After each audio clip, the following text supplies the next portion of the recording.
You know, one of the great benefits we have in the airline piloting profession is that it allows us as pilots to live just about anywhere we want to because of our ability to jump seat to work. I mean, it's a fantastic benefit. And the majority of pilots use the jump seat for that purpose indeed. And we all use it for work-related purposes. So the jump seat has to be accessible, has to be safe, and it has to be secure. Fortunately, ALPA's jump seat experts are devoted to ensuring that very thing. All of those things, actually. Captain Rich Odbert is the chair of our aviation jump seat group, and he will introduce and moderate his panel. Rich, it's all yours. Into our comfort zone. So good afternoon, everybody, and welcome to today's aviation jump seat discussion. I would first and foremost like to thank my panelists with me today and introduce them. To my left, it's my honor to introduce retired Captain Dave Webb, 777 captain and previous ALPA FedEx MEC chairman. To his left is Bob Vogt, who is also a former airline pilot. Bob is Deputy Director of Aviation Security Policy and Industry Engagement in Transportation Security Administration. Told you I'd fumble through some of these titles. Next to him is Mr. Rob Galbraith. He's also a captain with United Airlines, and he is Manager of Line Operations, Senior Manager of Line Operations, United Airlines. And then to Rob's left, I have Mr. Stephen Moates with us today, also a previous airline pilot, Flight Standards, Federal Aviation Administration, and accompanying him from the Aviation Safety Branch is Mr. Bill Petrak, Aviation Safety Inspector. Bill, I apologize, I don't know if you have a former airline background or not, but either way, you know a lot about airplanes and things that fly in the sky. Before I get into our roundtable discussion, I'd like to just give each of my panelists a moment to introduce themselves with a 30,000-foot overview. So Dave, if you could you please just share a short background with what brought you here today, what your involvement was since flight deck access has become an issue, and maybe leave a bullet point as to where we are right now. Thanks, Rich. Thanks for having me, and welcome to everybody here at this important forum. As luck would have it, I was in this town when our country was attacked in 2001. I was on the 3rd floor of the Teamster building, which was a half a block from the Capitol. When we were alerted that something was wrong, we looked out the window and could see the smoke coming up from the Pentagon. I don't know if you know, Rich, or not, but one of our pilots' mother was working at the Pentagon at the direct point of impact there. It changed everybody's life, certainly changed our profession, and many of the operators were struggling on how to deal with the changes that were unfolding. But for us, it was always the same thing. We wanted to provide a safe operation for the aircraft, and we wanted to ensure that the captain ultimately was the decider of how that was going to happen. Mm-hmm. All right. Thank you, Dave. Appreciate that. Bob, in short, could you tell us a little bit about your background, where you were, what brought you here, and maybe where we're going? Sure. Thanks again for the invite and participation on the panel. For many years, TSA has had a strong working relationship with ALPA and other industry partners as we evolved over the years and developed security policies. For myself, I retired after 21 years in the Navy as a P3 pilot. Then I jumped off to do my dream job, commercial airline pilot. I had an opportunity to do that for about 3 years. On 9/11, I was on an overnight to Portland, Maine. It took me about 6 days to get back to the home base of DCA, and by January the following year, I was furloughed. So shortly thereafter, I came to TSA as a principal security inspector. Following many years of doing that kind of thing, overseeing airline security programs, worldwide operations, got into development of policy, where I'm currently Deputy Director of the Aviation Division. Very early on in TSA's timeframe, we had challenges, and based on the threat to the flight deck, we turned off offline jump seating, and that impacted, I'm sure, many of you here today. But it was a collaborative effort that brought ALPA and other airline partners to TSA. An interesting story, as I walked through the front door in 2003, February, My boss said at the time, "You're a pilot, aren't you?" I said, "Yeah, I've flown a little bit." And he said, "Well, listen, I got a bunch of airline pilots trying to get in the door, trying to talk about this Jumpseat thing. I don't even know what Jumpseat is. So go be a part of that working group." So FAA, ourselves, and others got together, and we developed a security system that enables offline Jumpseat to be reestablished over the course of a very short period of time. By 2005, it was an operational program. 2006, we interjected the facial recognition into the program, and it's been successful ever since. 2011, we allowed the the pilots back into the flight deck, even if there was a seat vacant in the cabin of the aircraft, and we permitted international Jumpseat. Thank you, Bob. Thank you. Very informative. Rob, yourself, maybe where you were flying that morning and what brought you to where you are? Well, thank you very much for inviting me to be on the panel. I really appreciate the opportunity. On September 11th, thank goodness, I was at home enjoying some days off. But it impacted my company quite substantially, along with every other company, as being an operator on ATR, flying VFR up and down the river. We got to see those buildings every day. They were a landmark that was very, we all know, substantial in the New York skyline. So it impacted a lot of my fellow coworkers and everyone very substantially. My first taste of the Jumpseat was when I was 12 years old. I got to ride in the Jumpseat of a 737 on Canadian Pacific Airways. And it really was what gave me the love of aviation. And to see how that worked, it was an absolutely incredible experience. Now, the Jumpseat, after September 11th, is become even more important in that load factors are at an all-time high. There's not the availability for our pilots to get to work without the Jumpseat. That is, in most cases, their last seat available on the airplane where they can actually get to where they need to be. So it is a very important component, not only for the pilots, but it's also an important component for the companies trying to keep their schedule integrity and making sure that individuals get to work. So going forward, we always want to look at the next step. As we heard, there's safety and security is always a primary aspect of everything we do. But we want to look at the next step of allowing a 121 pilot able to Jumpseat internationally in the flight deck to an international destination on another 121 carrier. So that's kind of us looking forward to the future. Oh, that's great. Thank you. Yeah, we're highly engaged in that initiative right now and hopeful to bring some fruition out of that in the near future. Stephen, welcome. And if you could please give us a little reminder of where you might have been that morning and what brought you to your position today. In the fall of 2001, I was flying in the supplemental industry, and I happened to be home during that day. On September 11th, 2011, to the day, I joined the FAA. It was my first day at work. And I thought, boy, is there a message here. I have become the manager of flight standards, not flight standards, but AFS 220, which controls or holds the policy guidance for Jumpseat access. Working in that group is a gentleman who participated from the ground up in the response regarding the Jumpseat from 9/11. He is an extraordinarily, I think I'm being a little short with it, but he's extraordinarily passionate about protecting the Jumpseat.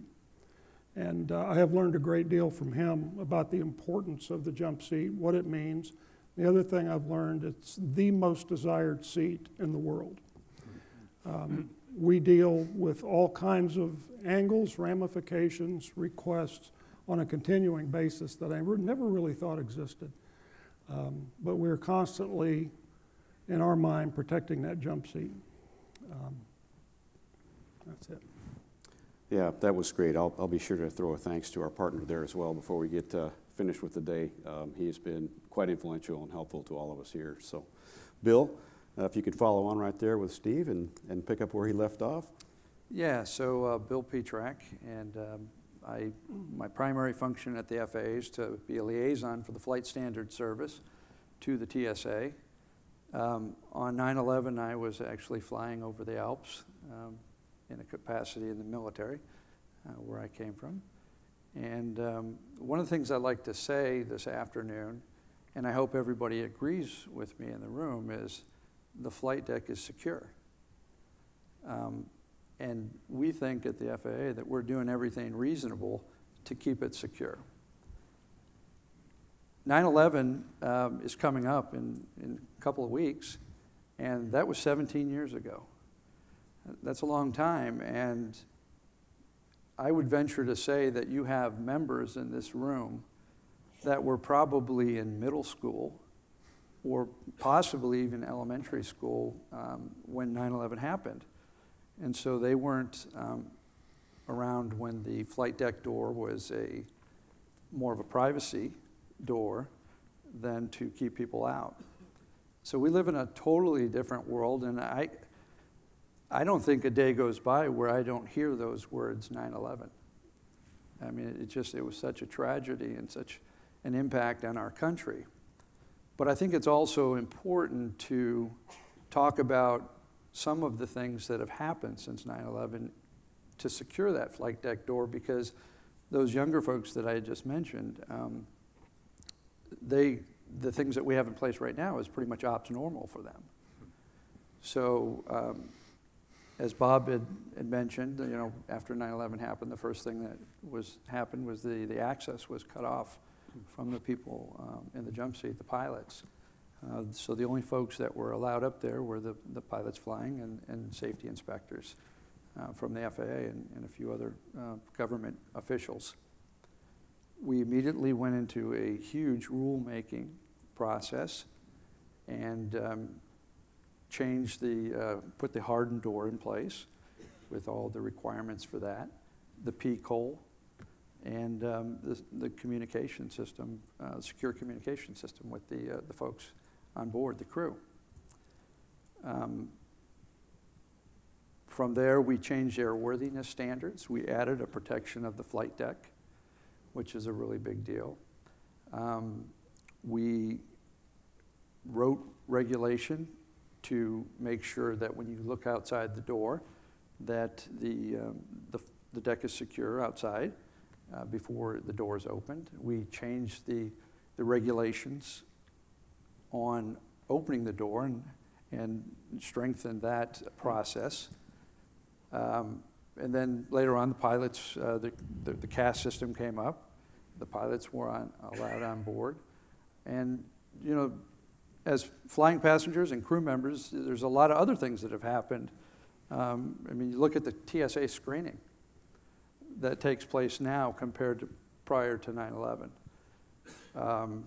Look at the FFDO course, the FFDO program. That has greatly expanded. Our brethren over in the FAM service in TSA, that program greatly expanded. You have passenger awareness, where if somebody's coming at the flight deck, it's not like it was in the past. People know that if somebody gets behind that door, something bad is really going to happen. So we live in a totally different world today than prior to 9/11. So it's important to look back and think about those issues as we discuss the access and security. Yeah, good, thank you. Thank you. I would, if the lights weren't so bright, I'd ask for a show of hands of those pilots that were flying or have been flying since 9/11. I think we probably would be quite surprised. I've been caught off guard a lot this week with overwhelming turnover in the industry. So it is important. And here at ALPA, we maintain that the pilot in command is still the best safety and security asset on board the airplane. We have all kinds of resources to protect us before the door goes shut and the park brakes release, but once we're out, it's on our shoulders. So for the purpose of our discussion, thank you all, gentlemen. That was a great intro. I too was flying September 11th that morning. I was launched off reserve as a 727 first officer. And of course, besides the obvious atrocities of the event and related to today's discussion, I'd also been a career commuter since 1991. 9/11, when we started to realize the risk of exploitation of flight deck access, we all started working on ways to keep pilots in the flight deck while at the same time locking it down. And by locking it down, I don't mean locking it down with a door. I mean keeping it locked down with trained a trained flight crew with safety and security on mind as their asset.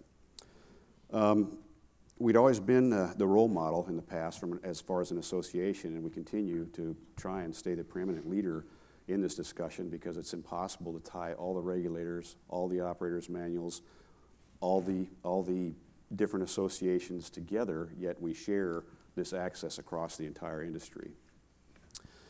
Again, the best way to facilitate that access is by keeping the pilot in command, or the PIC, in the decision matrix as the regulations not only require but also allow to ensure that the flight deck is kept secure. We deal with challenges, the evolving digital challenges that come along as systems continue to become more robust. That's not always a good thing because it also allows for a digital element, anything from a fat finger to a misread character. The days are long gone of a paper form we fill out to request flight deck access. Continued challenges with CAS. We talked about CAS, and for those of you in the audience that aren't familiar, that's the Cockpit Access Security System. That was a joint ALPA and TSA initiative. Operational approval, Bob, when did we first start? Was it 03? 2004, we started the pilot. 2004 was the first operational the pilot program, yeah. Which has since led to KCM, which for those of you that don't know, that's known crew member. And you've seen those screening portals. It's a specialized screening for known crew members and others that are known on the flight to be operating at the airline security lines. So we found those things particularly challenging. We continue to find challenges to pilot and command authority all the time, and we work with those daily from our group here in Aviation Jumpseat. I'm going to shorten this just a little bit in the interest of time here.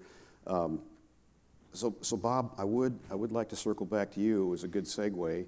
Would you please speak to the evolution of that real-time digital vetting process, and please share challenges and maybe some future concepts. We know about international use of CAS, but some future concepts that the folks might be interested in today. Sure, and as I touched on already, it started back in 2003, 2004 timeframe, the conceptual thinking about how to validate who the individual was, as well as their authority to occupy the flight deck jump seat. So for your own company, we didn't have necessarily concerns because your ticket agent or someone was going to verify your authority to do that by providing an employee number. They're going to look you up in the system. Yeah, that's a pilot. You can occupy the flight deck jump seat. However, we didn't have that same capability for offline jump seat. So by interjecting this system by which the independent validation can occur through the Cockpit Access Security System, basically airlines talking to each other through a router, a request will be sent through the central router to the parent company of the pilot, and then the validation of their employment status, approved or not approved, will be sent back to the agent or whoever's doing the validation. So that system has worked exceptionally well. We've had multiple testing of the system, and we have yet to find a case where the system was able to be defeated in terms of someone trying to impersonate a pilot and seek access and gain access to a flight deck. Biometrically, we used to use passport, if you recall, but then industry worked to incorporate the facial recognition, and that has only increased security. And as we evolved and continued to get more comfort in how the security system worked, in 2011, we authorized the international jump seat part, and it was strong effort by ALPA to explain to our administration that it's value added to have an additional pilot, not security detrimental, in the flight deck. So that rule was changed, and you were no longer relegated to the cabin. If there was a seat available, we once again permitted anyone that was qualified to sit in the flight deck jump seat. Thanks. We were blessed to be, we were privileged rather to be part of that process with an ALPA white paper initiative working in cooperation with the TSA. Before I forget, and I know you get tired of me embarrassing you, all of you gentlemen on the stage have been wonderful partners, but Bob, you specifically over the last 20 years have been an outstanding beacon of support and help for us. So I'd like to, I don't want that to go unsaid today. Captain Dave, would you please share with us your experience? We talked about where you were on that day and everything. You know where we are, based on what Bob has said and what Stephen has shared and Rob and Bill down there. How about a little bit of history about what might have brought us to that place, and if you can share some unique experiences there. And I'll cut you off if we go too long. Sorry. If you wouldn't mind. Yeah, no, take the floor. You know, the thing that I want to impress upon everybody today, if you'd left with nothing else, all the effort that's gone in over these last 17 years to try and facilitate the access to the cockpit while at the same time making that a safe proposition. And sometimes operators have financial incentive, you know, to promote jump seats. We certainly do it for a financial reason if we're a commuter, so that we have the choice to live where we want and still maintain our livelihood. But coming from 3 generations of law enforcement officers, I cannot overlook this very important thing. All those layers of security are intended to try and catch a problem before it gets to the cockpit. But they're not always going to work. No amount of vetting or background checks or everything else is going to be a guarantee. There's a gentleman whose last name is Snowden that's living abroad right now who had the highest level of vetting and secret clearances that our country could produce. There have been operators in the past that have had employees try and take over aircraft for whatever reason. They were having a mental issue or a job issue or whatever. So the layers are very important, and they are very successful in meeting out a lot of it. But each person in here that's going to be, is now a captain or is going to be a captain in a 121 operation or otherwise, it's going to end up being you. And you can't count on all those other things. And it was so important to us at our shared operator after 9/11, in the confusion of whether the operators were going to embrace it, whether they thought it was an opportunity to get more control over the cockpit and wrest it from the captains, we had wide-body captains lose their job for over a year, fighting to protect captains' authority. And at the time they were sitting there without their job, they didn't know if they were going to get it back or not. But they were content to make that kind of a commitment and take that kind of a stand because it was so important for not only every pilot that was on the property at that time, but for all of you that have come since then. So it's a huge responsibility being the captain, and it's a great privilege for most of us. But when it's all said and done, no matter who was responsible for whatever failure occurred, you're going to be in that loop of responsibility in the end. And so you need to consider that. And you must make a judgment call. You must make a final decision about whether it's going to be an enhancement to safety on that flight that day to have somebody in that cockpit, or it's an unknown. And if you can't say it's an enhancement to safety, you better do some hard thinking about what you're about to do. Mm-hmm.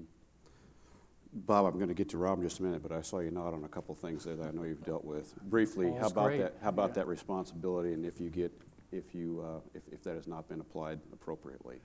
Certainly, it's a layered security, safety approach. I mean, and it's the more layers, the better off you're going to have it trapped, whether it's security or safety related. And that responsibility, again, falls with the pilot in command. Ultimately, that last verification before you extend the seat to that offline or company pilot. So those factors are very instrumental in ensuring security in the cockpit. Yeah, I agree. And I think that leads to a lot of our challenges this day and age in the rush to get the airplane pushed on time.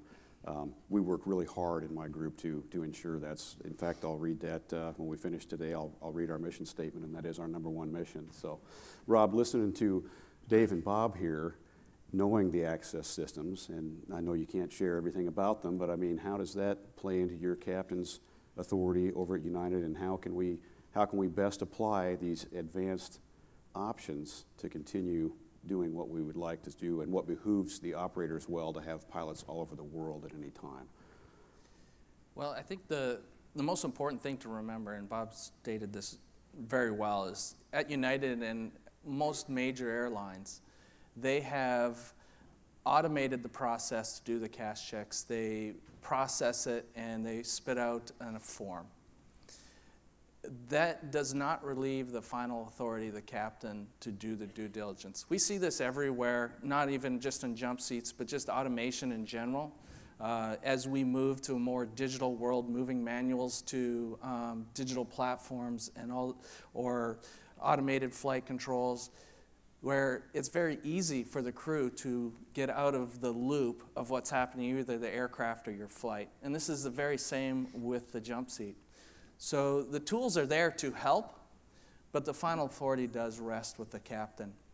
And we can never lose sight of that when we're on there. You're exactly right. There's immense pressures to move the aircraft and get it out on time. Every company is focused on that, is published daily and monthly by different associations and different government agencies. And so there's a lot of visibility on that. But once again, the captain is that final authority before the aircraft ever moves. Hopefully, we are providing the tools to the captain to make the right decision. And that's our job as managers at any airline, is to make sure that the tools that we're providing make the job easier. And that's our goal at United.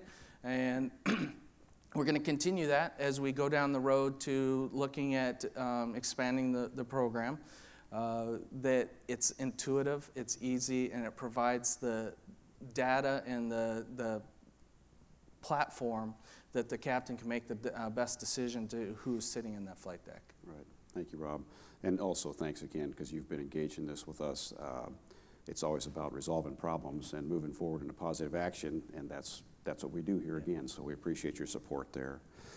Steve, listening to our other guest here, and Bill also, you can feel free to interject as well, because I know you guys kind of share a lot of this responsibility and interact or tag team back and forth with how it's applied. But with all the varying operational provisions of the op specs and the FSIMs and all that, what's important to flight standards? I mean, what's important to flight standards to make sure that the access provisions are retained? What's the pilot and command's expected role from the FAA again? And what do you think the future may hold in that regard?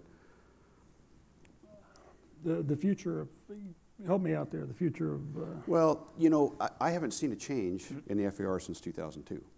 Am I wrong? I mean, there's been no changes to access provisions, yet there are unique applications for different operators that sometimes have to be brought forward to your office from a varying group of different CMOs or different POI groups. I know Bob probably has the same thing with different PSIs, principal security inspectors or principal operations inspectors, for those of you who don't know.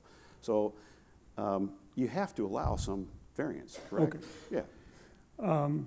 We have granted, as I recall, we've granted one deviation for a specific operation. I want to first say I totally agree with Dave and Rob. The captain's authority is sacrosanct. There's nothing to erode that. We'll support that all the way. Now then, with that said, there was the administration made a decision to grant a deviation for one specific type of operation, but that was a contentious discussion. And as far as rulemaking, future rulemaking, I don't see it. I haven't heard anybody talk about it, and I don't believe that it really is in the best interest. I think we need the flexibility, all of us need the flexibility that policy provides instead of locking it into regulations. There's three parties involved in the approval: the company, the administrator, and the pilot and command. And the pilot command is the final, you're the final check. So, and we want to keep that where it is.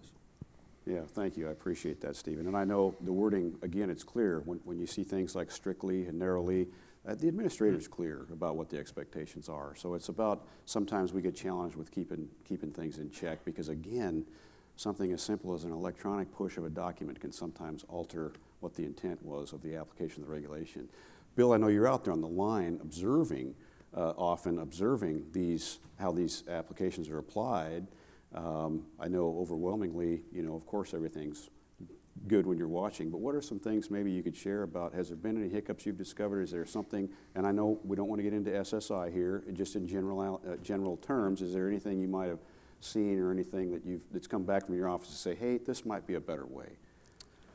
So that's a good question. I know it's different than the script, I'm sorry. No, that's actually a very good question, Rich, and I appreciate that. We went out in 2016. I don't have the 2017 numbers, but they are available. We went out in 2016, and we conducted 37,000 en route inspections. So we had a safety inspector on the plane. Most of those were in the flight deck. Some of them were in the cabin. And we look at everything. And when it comes to flight deck security, I will tell you we've never seen a problem. The most vulnerable point for the flight deck is if that door opens. And if that door opens in flight and we're conducting an en route inspection, guess who's opening the door? The aviation safety inspector. So that's why we have never seen any issues.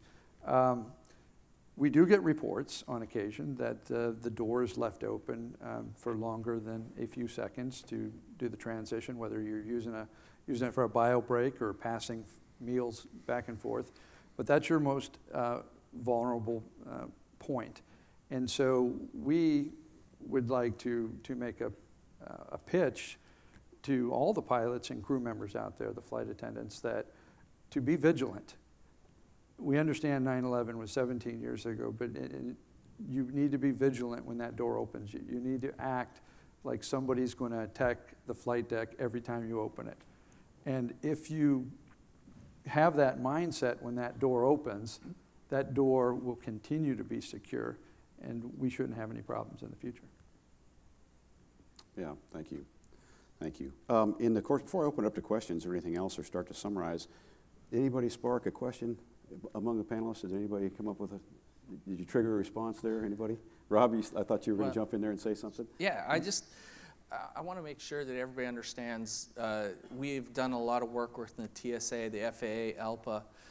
On the program that we have at United alone, we were just working with our MEC and looking at some of the numbers, and our TSA audit's coming up next week, and we'll review our annual audit with them.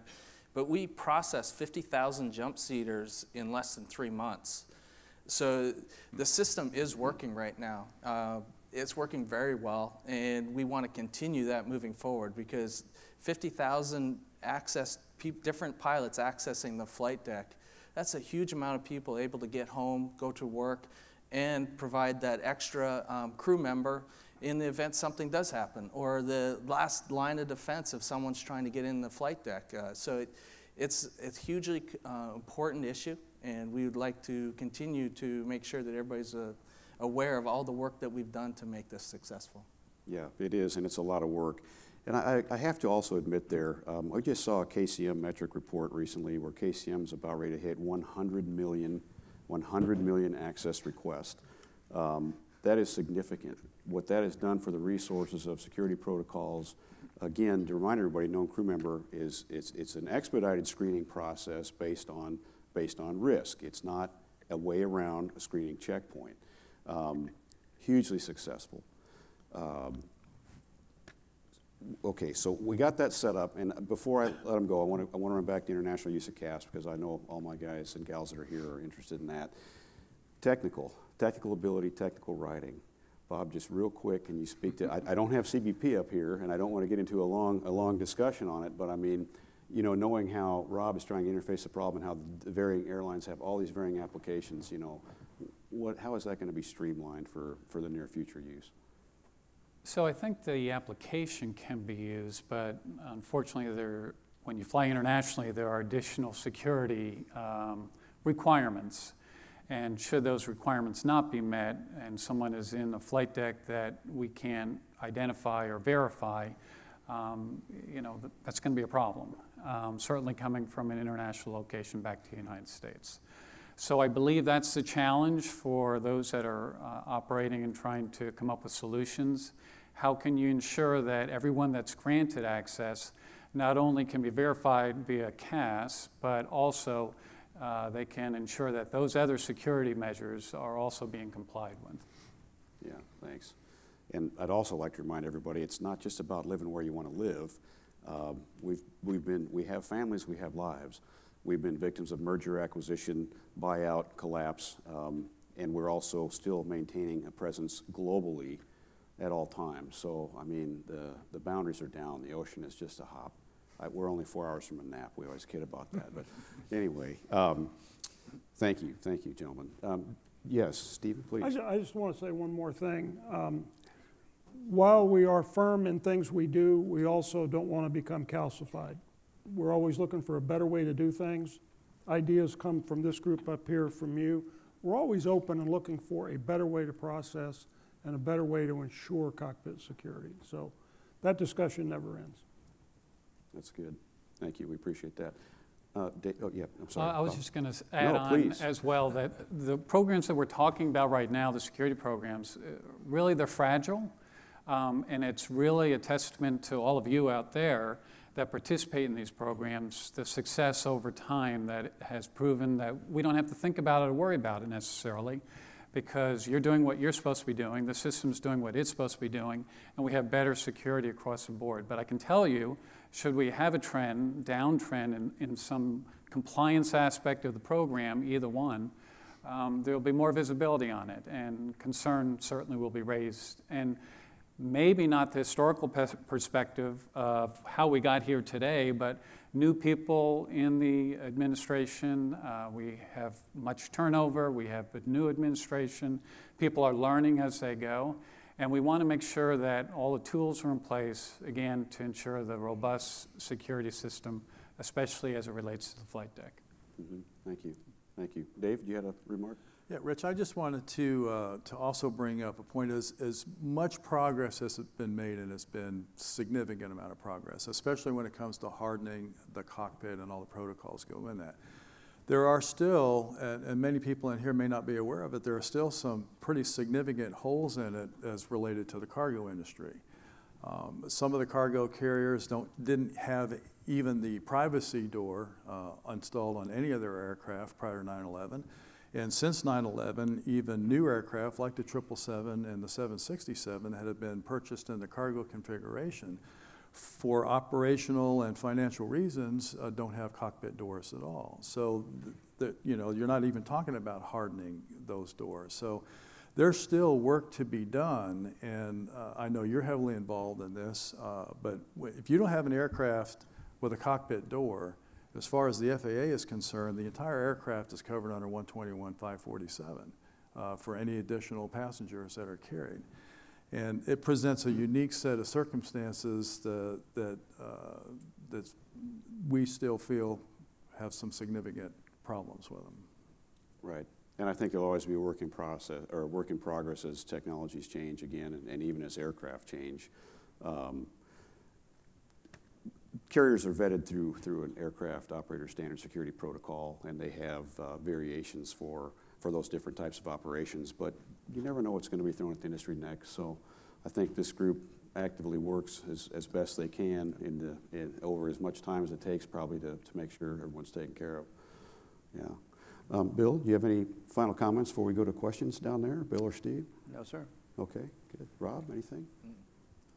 Anything, Bob? No. No, Dave, thank you.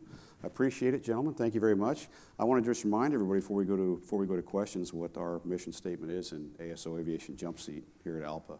Number one, that the pilot in command, PIC control over flight deck access and the use of the jump seat is never abrogated or undermined in any manner or under any circumstances.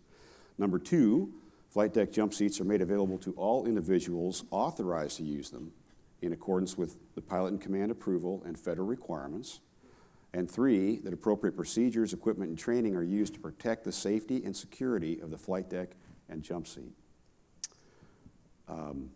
With that, I'd like to open it up to questions if I have any. I notice there's nothing in the text queue here.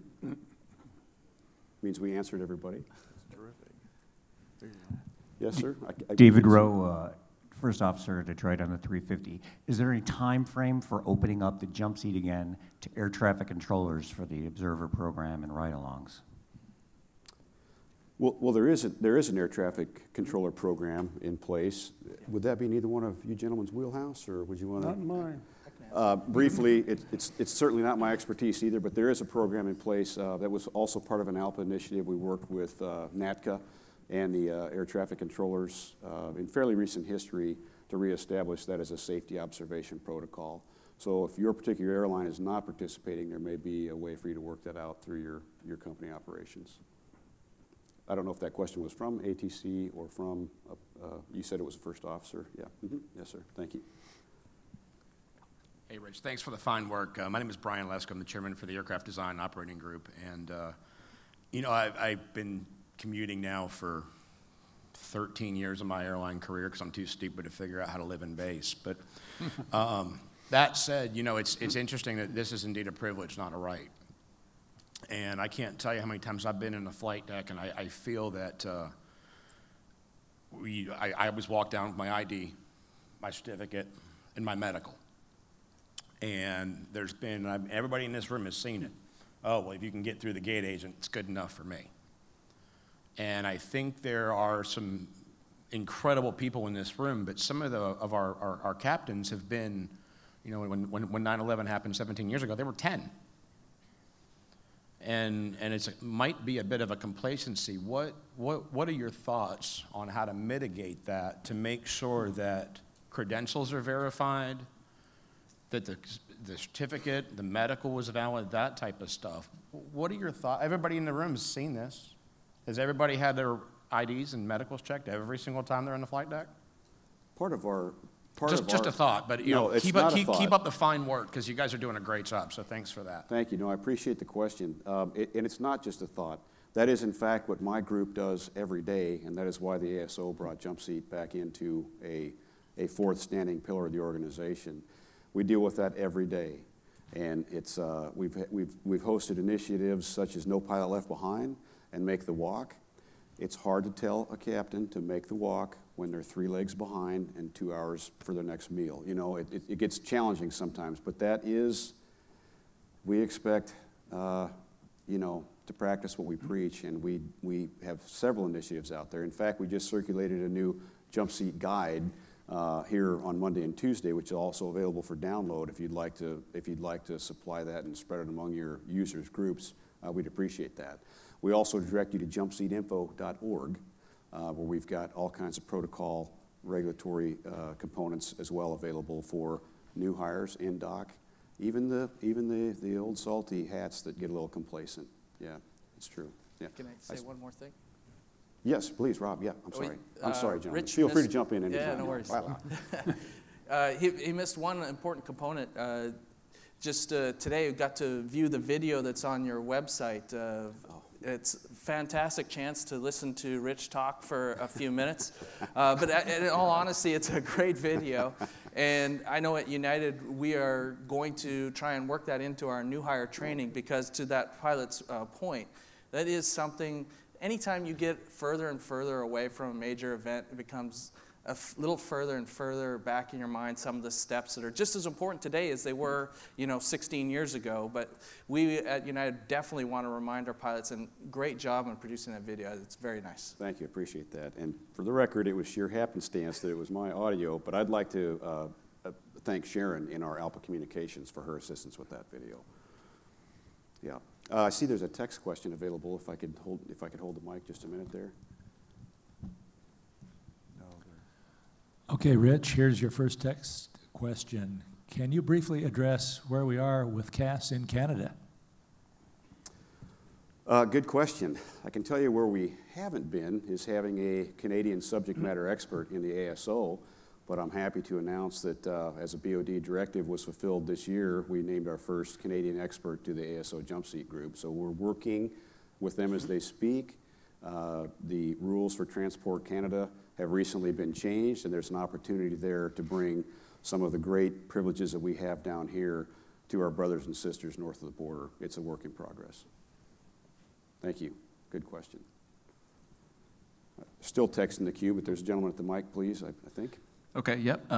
Rich, you know me, Scott Benz with the JetBlue Airways MEC Jumpseat Committee. I see and, a silhouette, Scott. But Embraer captain out of Boston. For the rest of you gentlemen on the panel, first of all, thanks for being here.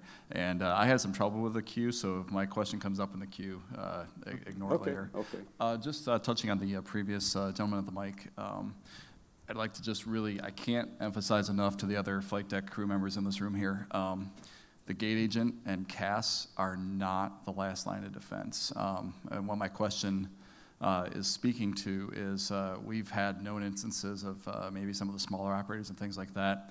CAS is an employment verification tool only. It does not promise that that person is a certificated airman who is qualified or legal to sit in your flight deck. And we actually have had some situations at our company where someone's gotten through the gate agent, been checked in CAS, and come to find out they're a quote-unquote dispatcher for, say, a 135 company. So again, I just, I don't think I can emphasize enough for the other people in this room that as flight deck crew members, our credential check is the last layer of that security. So my question is, for Bob and the FAA gentleman in the room, does the TSA or FAA, has that kind of come to your attention, or is that something that we're interested in addressing at all? The fact that there are carriers that use CAS strictly as an employment verification tool without those people necessarily being certificated airmen, be it, flight deck crew members or dispatchers.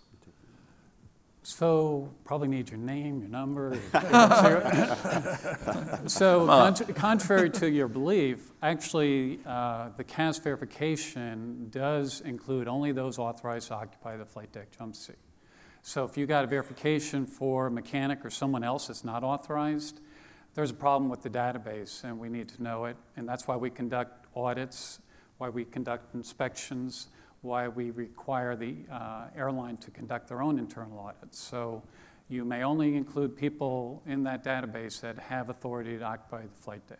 Okay, I think that partially answers my question, and then also I guess I can say there definitely have been past instances, and maybe the audit process takes care of that, where again, certain smaller operators, hey, we're going to call you a dispatcher so that you can try to jump seat. And again, certainly not a legal practice and question the ethics of that as well, but right. That has been a case in the past. But if you guys address that through the audit process, that would kind of answer my question / concern on that.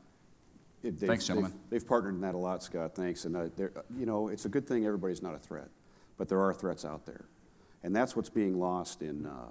That's what's being lost a little bit, and I think we carry that on our shoulders to continue to mentor in this unprecedented time of turnover. It's our responsibility to continue to mentor and set up training programs at each airline.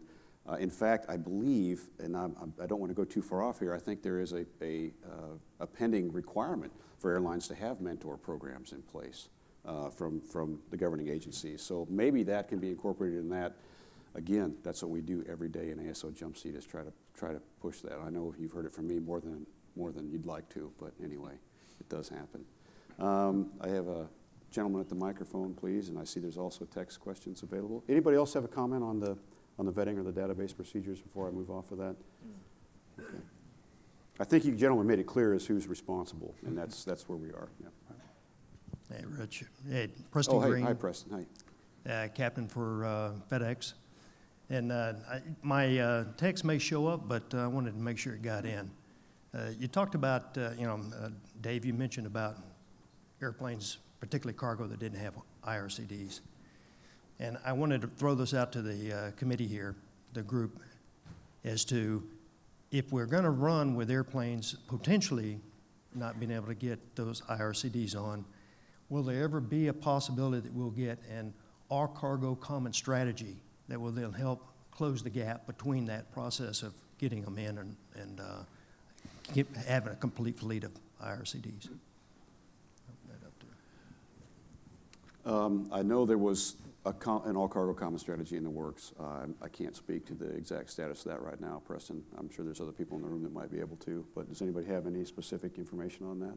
Yeah, I mean, the common strategies involves both the flight deck as well as cabin crew members and how they're going to interact to address security concerns on board the aircraft. Not sure how many flight attendants are on the cargo side, but does not mean that we shouldn't have some sort of strategy to address security concerns.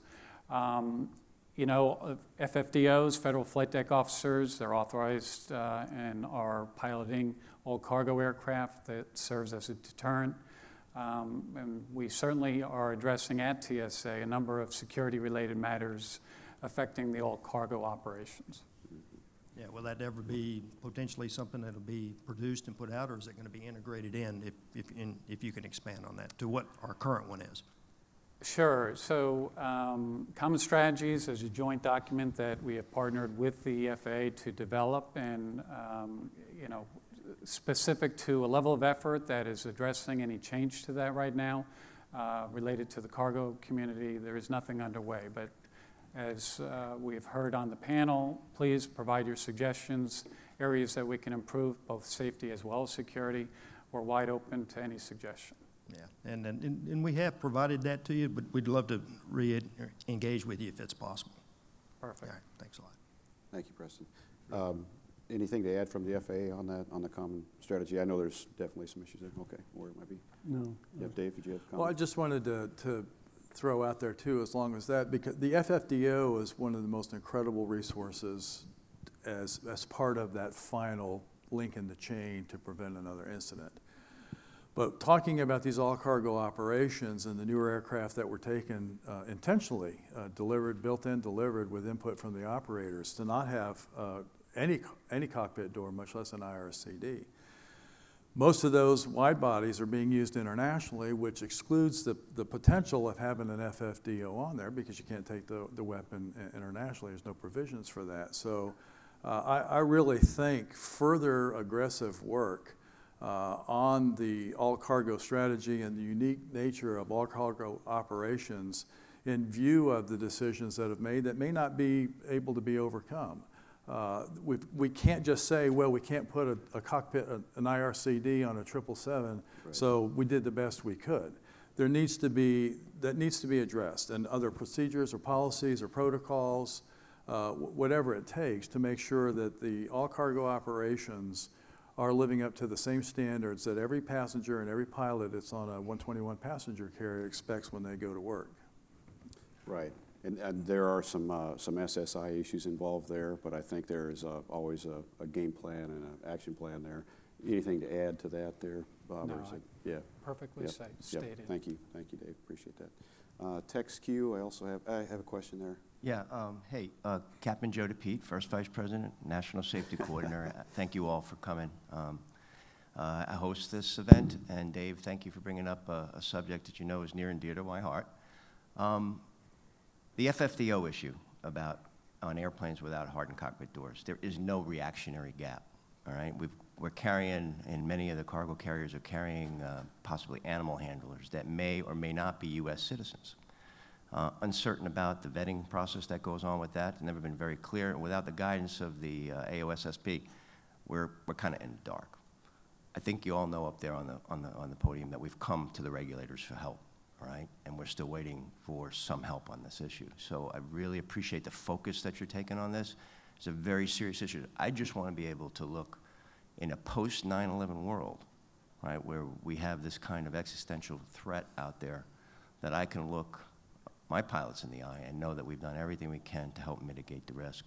I understand the industrial end, and want to move everything that we can on all our aircraft for all our companies in the safest way we possibly can. But I'm here to say there is a gaping gap there. I mean, I can't put it any plainly. We've come and we've asked for help, and I'm still waiting. So if we could somehow get on the same page with this, not trying to I know I'm putting you on the spot a little bit here. And that's not my intention. My intention is to get the help and reach the solutions that we can. It doesn't take much to paint a picture of someone having to get up on an airplane. Remaining pilot has to put an oxygen mask on. Maybe he's the FFDO. He's got this appendage on him. He's trying to fly an airplane, and he's got somebody behind him he doesn't even know, and he's got a weapon.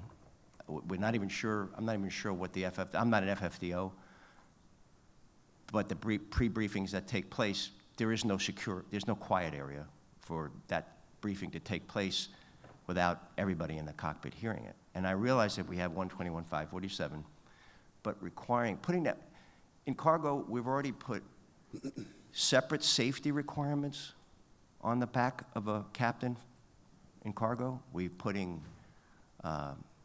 differences in flight time, duty time requirements on the shoulders of a captain, and now we're putting security on the shoulders of a captain, all while he's just trying to get the airplane safely and securely from point A to point B.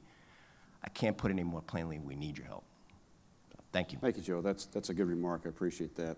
I can equivocally say as we wrap up that the gentlemen I invited to be here today are all part of being the solution to those problems that are identified.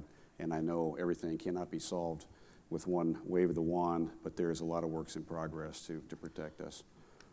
Very well. All right. I see I have one more question. I'm being told to wrap. Mark, can I take one more question here? Do I actually get to ask my question? Yeah, absolutely. Well, I don't know. We haven't heard it yet. I apologize if you've been there. I can't see from the No, light, that's nor okay. right there. I'm 1 for 4 today, and you don't actually have time to answer it, but that's okay. But I can't let a jump seat panel go up here without at least mentioning secondary barriers, because you said that the single point of failure is that open door. So secondary barriers we've been working on, can we at least address maybe where we're at or thoughts or something? And I know you don't have time, but secondary barriers. Thank you. I know there is both contract issues and work there, and I know there's been a lot of success made actually for the development of secondary barriers quite recently. So between primary and secondary barriers, it's a hot issue. Mark, thank you, gentlemen. I appreciate it. Once again, we're all part of the solution here. We're not part of the problem up here today, and I thank you for your candidness and your open discussion. It was a great panel. Thanks for joining me today.